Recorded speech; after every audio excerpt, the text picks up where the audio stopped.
بسم اللہ الرحمن الرحیم۔ محترم سامعین، ناظرین و ویورز، السلام علیکم ورحمۃ اللہ وبرکاتہ۔ امید ہے اللہ تعالیٰ کے فضل و کرم سے خیریت سے ہوں گے۔ اللہ تعالیٰ آپ کو، آپ کے اہل خانہ کو ہمیشہ اپنی حفظ و امان میں رکھے، آمین۔ راہ ہدایت و نجات کے سلسلے کا ولاگ درس قرآن کا آغاز کرتے ہیں۔ مدرس ہوں گے جناب قاری حافظ مولانا محمد اقبال صاحب، خطیب جامعہ مسجد نگینہ محلہ انصاریہ شیخوپورہ۔ یہ روزانہ سلسلے کا روحانی اور قرآنی ولاگ ہے جو سراسر باعث خیر، باعث برکت اور باعث ثواب ہے، اور اسے میں اپنے یوٹیوب چینل بشیر رشیدی پر ہر صبح اپلوڈ کرتا ہوں اللہ تعالیٰ کی رضا کے لیے۔ تو اگر آپ نے ابھی تک اسے سبسکرائب نہیں کیا تو ضرور سبسکرائب کیجیے گا، اور دوستوں سے شیئر کر کے، لائک کر کے بیل آئیکن کو پریس کرنا مت بھولے گا، تاکہ آنے والے ایسے روحانی اور قرآنی ولاگز اور نوٹیفیکیشنز آپ تک اور دوستوں تک باقاعدہ اور بروقت پہنچتے رہیں۔ تو شروع کرتے ہیں درس قرآن۔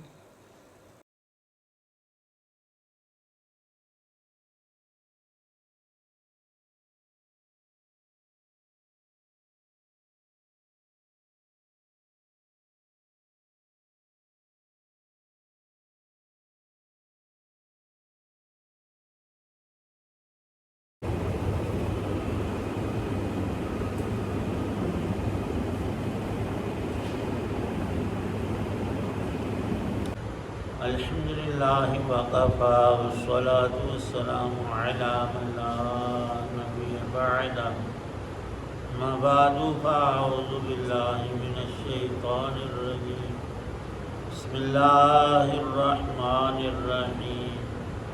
یوم تکون السماء کالمہل وتکون الجبال کالعہن ولا یسأل حمیم حمیما، یبصرونہم یود المجرم لو یفتدی من عذاب یومئذ ببنیہ وصاحبتہ وأخیہ وفصیلتہ التی تؤویہ ومن فی الارض جمیعا ثم ینجیہ، کلا انہا لظی نزاعۃ للشویٰ تدعو من ادبر وتولی وجمع فأوعى۔ صدق اللہ العظیم۔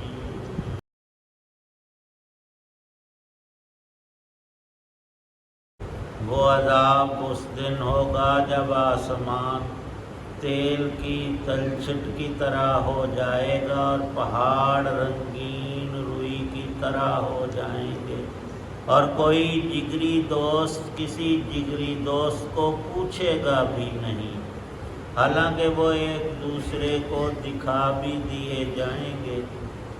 مجرم شخص یہ چاہے گا کہ اس دن کے عذاب سے چھوٹنے کے لیے اپنے فدیے میں دے دے۔ کس کو؟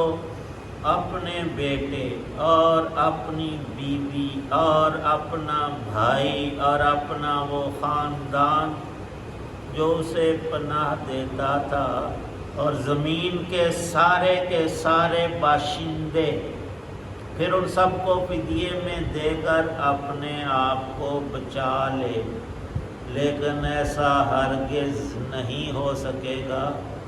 وہ تو ایک بھڑکتی ہوئی آگ ہے جو کھال اتار لے گی، ہر اس شخص کو بلائے گی جس نے پیٹھ پھیر کر منہ موڑا ہوگا اور دنیا میں مال اکٹھا کیا ہوگا، پھر اسے بچا بچا کر رکھا ہوگا۔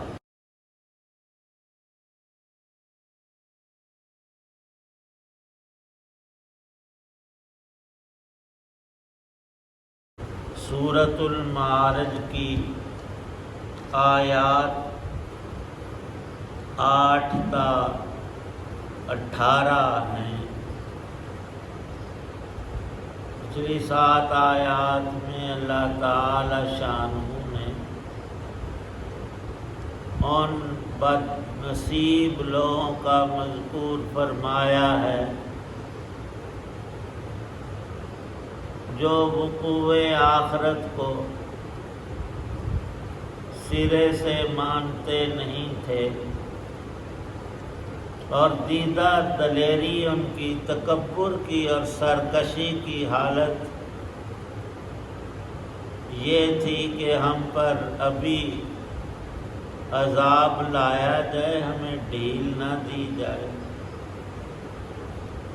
اللہ تعالی شانہ نے اپنی شان رحمت سے کبھی بھی کسی بھی گناہ پر بندے کی فوراً پکڑ نہیں کی ہے، اسے ڈھیل دیتے ہیں، اپنی رحمت کے سبب اور حکمتوں کے تحت موقع فراہم کرتے ہیں،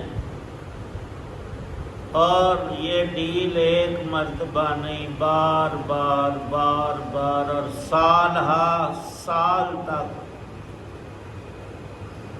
کہ یہ بندہ کسی موقع پر کسی طور پر سدھر جائے اور اپنے آپ کو ہدایت کے نور میں لے آئے، گمراہیوں میں بھٹکتا نہ رہ جائے۔ تو اس کے لیے اللہ تعالی شانہ نے بہت اسباب اور ذرائع ہمیشہ سے نسل انسانی میں رکھے ہیں۔ اسی سلسلے میں حضرت انبیاء علیہ السلام کا تشریف لانا، ارسال رسل اور ان پر کلام الہی کا اترنا، انزال کتب، اور پھر بنیادی بات کو صراحتاً مدلل براہین قاطعہ سے بیان کرنا کہ یہ جہان عمل کا ہے اور اگلا جو ہے الآخرہ، اس میں جزا اور سزا کا ترتب ہے۔ اور اس سورہ مبارکہ میں کل جو آیات پڑھی تھی ان میں اللہ پاک خود ارشاد فرماتے ہیں کہ وہ ایک دن آخرت کا میں نے 50,000 سالوں کے برابر بنایا، اور یہ اس بدبخت تر انسان کے لیے اتنی لمبائی ہے جو دنیا میں کفر و شرک اور تمام نافرمانیوں میں مست رہا تھا۔ رہا مومن تو اس کا معاملہ الگ ہے، تقوی کے درجات میں افضل تر درجہ جس نے اختیار کیا کہ صرف کفر و شرک سے نہیں بچا بلکہ اپنی زندگی کا اس نے طریقہ یہ رکھا کہ مجھ سے کوئی کبیرہ گناہ تو الگ رہا، صغیرہ بھی سرزد نہ ہو، میں کبھی اللہ کی کوئی چھوٹی موٹی نافرمانی بھی نہ کروں۔ اور ایسا کرنے والے صرف یہ نہیں کہ گزرے ہیں، اب بھی اللہ کے بندے موجود ہیں جن کو ہر گناہ سے طبعی طور پر بھی نفرت ہے۔ ان کے لیے حدیث پاک میں حکم ہے کہ یہ لمبائی دن کی 50,000 کی نہیں ہوگی، 50,000 سالوں کے برابر۔ ان کو یوں لگے گا ہم نے فجر کی 2 سنتیں پڑھی، اتنا وقت۔ اور حدیث میں یہ صراحت ہے کہ نبی پاک صلی اللہ علیہ وسلم اکثر و بیشتر رات کا حصہ آدھا یا اس سے زیادہ یا اس سے کم نماز میں، تلاوت میں، اللہ کی یاد میں گزارتے تھے۔ کبھی آپ ہماری طرح عشاء کو سو کر فجر میں نہیں اٹھتے تھے، آدھی رات میں، اس سے پہلے، کچھ اس سے بعد۔ اور عجیب طرز لکھا ہے مبارک زندگی کا، کبھی تو آپ لمبی لمبی رکھتے پڑھتے، لمبی صورتیں پڑھتے، اور کبھی آپ 2 یا 4 رکعت پڑھ کر پھر سو جاتے۔ پھر تھوڑی دیر سوئے، آدھا گھنٹہ 10 منٹ، پھر اٹھ کر پھر دوبارہ نماز پڑھی، پھر سو گئے، پھر دوبارہ نماز۔ ہمارے ہاں بڑے میاں یہاں ہوتے تھے، وہ اکثر رات کو مسجد میں ہی رہتے تھے، اور ماشاءاللہ وہ بھی اسی طرح تھوڑا سو لیتے، پھر اٹھ کر وضو کرتے، نماز پڑھتے۔ کچھ نماز پڑھ کے ذکر کر کے بوڑھا آدمی تھک جاتا ہے، پھر جا کر سو گئے، اور کچھ دیر سو کر پھر اٹھ کر انہوں نے ساری رات ایسے۔ ایک دن مجھے کہنے لگے قاری صاحب مجھے تو ڈر لگتا ہے۔ میں نے کہا کیا بات؟ جیسے مرغی کے چوزے ہوتے ہیں نا چھوٹے چھوٹے، وہ مجھے اپنے ارد گرد نظر آتے ہیں جب میں نماز میں آ کے، وہ فرشتے ہوتے ہیں، ڈر نہ سکھ وہ تینوں ملن آئے نے آسمان، بڑے خوش ہوئے۔ اور اللہ تعالی شانہ نے نبی پاک صلی اللہ علیہ وسلم میں عرض کر رہا تھا کہ فجر کی سنتیں ہمیشہ ہلکی پھلکی پڑھتے تھے، اور امت کے لیے آپ کے ہر عمل میں بڑی آسانیاں اور لطف رکھا گیا ہے کہ فجر کی سنتیں آپ لمبی نہیں پڑھتے تھے، اکثر چھوٹی چھوٹی صورتیں اور تھوڑے وقت میں پڑھ لیتے تھے۔ تو فرمایا کہ یہ جو فجر کی 2 سنتیں ہیں ان میں ٹائم بالکل تھوڑا لگتا ہے، 2-4 منٹ، تو اتنا محسوس ہوگا مومن متقی کو۔ اور پھر اعمال کے اعتبار سے اس دن کی لمبائی ہے، کسی کے لیے 1 ہفتے کے برابر، کسی کے لیے 1 سال، اور کسی کے لیے صدی، اور کسی کے لیے واقعتاً وہ 50,000 سالوں کا ایک دن۔ اور یہ نہیں کہ اس میں ایک ہی بات پیش آئے گی، بہت امور کا ذکر قرآن پاک میں ہے۔ نامہ اعمال کا عرش رحمان سے اڑایا جانا، جیسے پرندہ اڑتا ہے، اور اب وہ ساری چیزیں تو ہماری جیب میں رکھی ہیں۔ یہ جو موبائل ہے ہمارا ٹچ اور آئی، اس میں باقاعدہ جو پیغامات آتے ہیں ان میں اشارات بھی ہیں، ان میں پرندہ بھی ہے دوڑ کر آ رہا ہے، اور ہمارے موبائل میں بتا رہا ہے کہ میں کیا پیغام لایا۔ وہ جو کبوتر والی کہانی لکھی ہے کہ اس کی ٹانگ سے باندھ کر خط بھیجا، وہ اب ہمارے پاس ہے۔ نامہ اعمال اڑائے جائیں گے، وہ کتابیں خود اڑ کر ہمارے عملوں کی ہمارے ہاتھوں میں آئیں گی، نیک اور ایمان والوں کے سامنے اعزاز کے ساتھ دائیں ہاتھ میں، اور برے لوگوں کی وہ بائیں ہاتھ میں، اس کو مروڑ کر فرشتے مجرموں کی طرح پیچھے سے پشت کی طرف سے ان کو پکڑائیں گے۔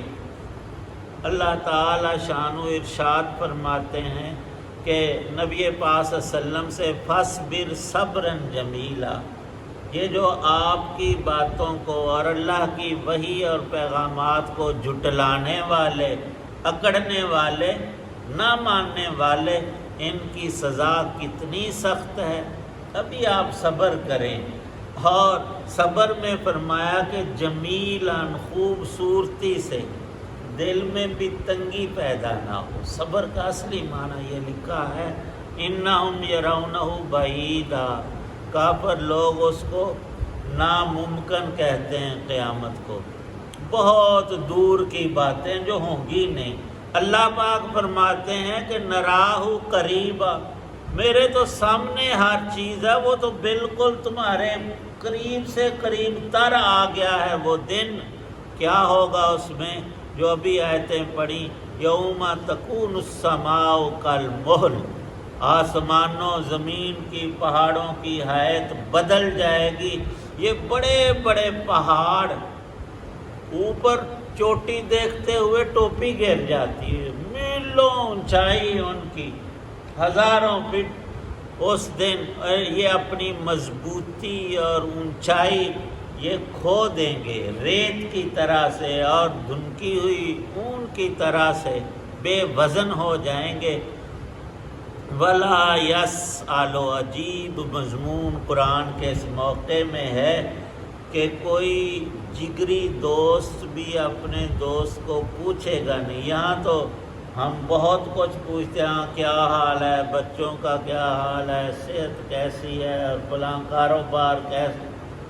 وہاں یہ جرت ہوگی نہیں، یہ موقع ہوگا ہی نہیں. ایسا خوف، دباؤ، ہولناکی اور خوفناک معاملہ ہوگا کہ ارشاد فرمایا یبصرونہم، دو دوست جو زندگی بھر ایک دوسرے پر کہتے تھے ہم جان نثار ہیں، جان نچھاور کر دیں، وہ یہ نہیں کہ آمنا سامنا نہیں ہوگا، اتنا بڑا مجمع پتہ نہیں کون کہاں ہے، اللہ پاک خود موقع لائیں گے، آمنا سامنا ہوگا، پہچانیں گے بھی لیکن بلانے کی جرت نہیں ہوگی. پھنسا ایسا ہوگا، انسان ایسے خوفناک ترین حالات سے دوچار ہوگا. یبصرونہم، یود المجرم، جو اللہ کا مجرم شخص ہے وہ یہ چاہے گا کہ کاش لو یفتدی من عذاب یوم ذن، آج میں فدیے میں دے دوں، آج میں چھوٹ جاؤں. کس کو؟ اپنی اولاد کو دے کر. یا اللہ ان کو جہاں دوزخ میں ڈالنا ہے ڈال دے، میرے بدلے میں مجھے چھوڑ دے. اولاد سے زیادہ عزیز جہان میں انسان کو کوئی دوسری چیز نہیں ہوتی، اور دنیا میں چاہتا ہے کہ میری اولاد پر بیماری موت نہ آئے، میں خود بیمار ہونے کو مرنے کو تیار ہوں. اولاد کا ذکر پہلے فرمایا. پھر تعلق انسان کا اپنی بیوی سے ہوتا ہے. صاحباتی ہی، کہے گا اے اللہ میری بیوی کو پکڑ لے میرے فدیے میں. اور وَأَخِيهِ، بہن بھائی بڑے پیارے ہوتے ہیں اور ان کا تعلق ہمیشہ دل کے تہوں میں موجود رہتا ہے. وَفَصِيلَتِهِ اللَّتِي، ہمارا قبیلہ، ہماری برادری، ہمارا خاندان، ہم فلاں ہیں، ان کی بھی بڑی انسان کو ہوتی ہے، لیکن ان سب کو دینا چاہے گا اپنی جان کے عوض میں. یہ تو چھوٹی بات ہے، آگے سب سے بڑی بات ارشاد، یہ بھی بنفس ہی چھوٹی نہیں، اولاد کو دے کر جان. فرمایا کہ وَمَنْ فِي الْأَرْضِ جَمِيعًا، بندہ کہے گا یا اللہ ساری دنیا کے انسانوں کی پکڑ ہو جائے میں چھوٹ جاؤں.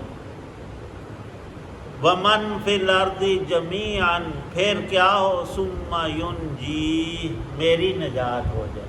اور معاملہ بعض اوضاع اور اوقات میں یہ پیش آئے گا کہ حضرات انبیاء علیہ السلام اللہ کے حضور عرض کر رہے ہوں گے یا اللہ مجھے بچا لے، رب نفسی رب نفسی. وہاں روایات میں آیا کہ ایک ذات ہوگی، انبیاء اور رسل میں صرف ایک ہستی حضرت رسول پاک صلی اللہ علیہ وسلم اس وقت بھی اپنی امت کی فکر میں ہوں گے، اپنی جان کی فکر نہیں، اپنے بارے میں عرض نہیں. سوال امت کا ہے، رب امتی، اے اللہ میری امت کو عذاب سے بچا دے. تو اس سے بڑی آپ کی درجات میں بلندی اور تعلقات امت کے ساتھ قلبی، اس لیے لکھا ہے کہ انسان کے لیے ماں باپ سے بڑھ کر جو روئے زمین پر ہستی ہے وہ انبیاء علیہ السلام کی، اور ہمارا تعلق جو ہے اسی نوع کا ہونا چاہیے کہ قیامت کے منظر میں جب سب ہی انسان اپنی جان کے بارے میں سب فدیہ دینے کو تیار، انبیاء علیہ السلام بھی فرما رہے یا اللہ مجھے بچا لے، اپنے عذاب سے نجات دے دے. تو اس وقت بھی نبی پاک صلی اللہ علیہ وسلم فرمائیں گے رب امتی. تو ہمیں اس تعلق کا لحاظ ہر آن گھڑی رکھنا چاہیے، پر ہم بھولے رہتے ہیں. رسومات میں اب ربیع الاول ہے، ہم جھنڈیاں اور خوشیاں منائیں گے، کہتے ہیں خوشی منانی چاہیے.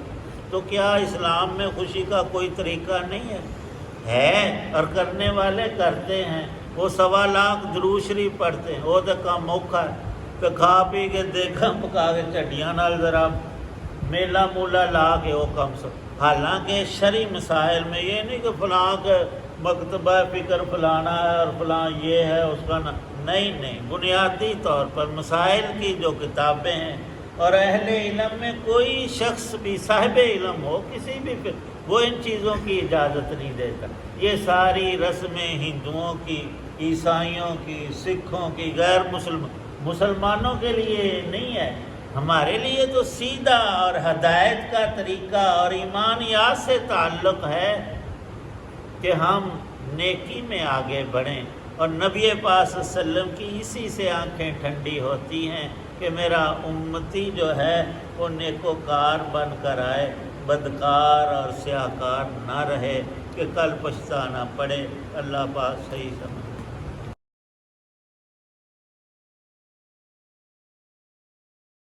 الحمدللہ رب العالمین والصلاة والسلام علی رسولہ النبی.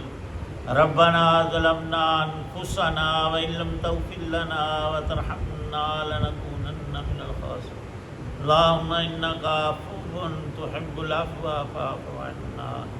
ربنا اتمم لنا نورنا واغفر لنا انك على كل شيء قدیر.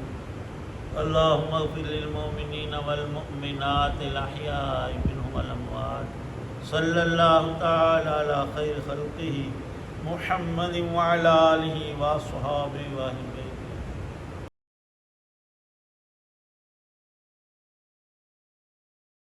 آپ سن رہے تھے اور دیکھ رہے تھے راہ ہدایت و نجات کے سلسلے کا ولاگ درس قرآن.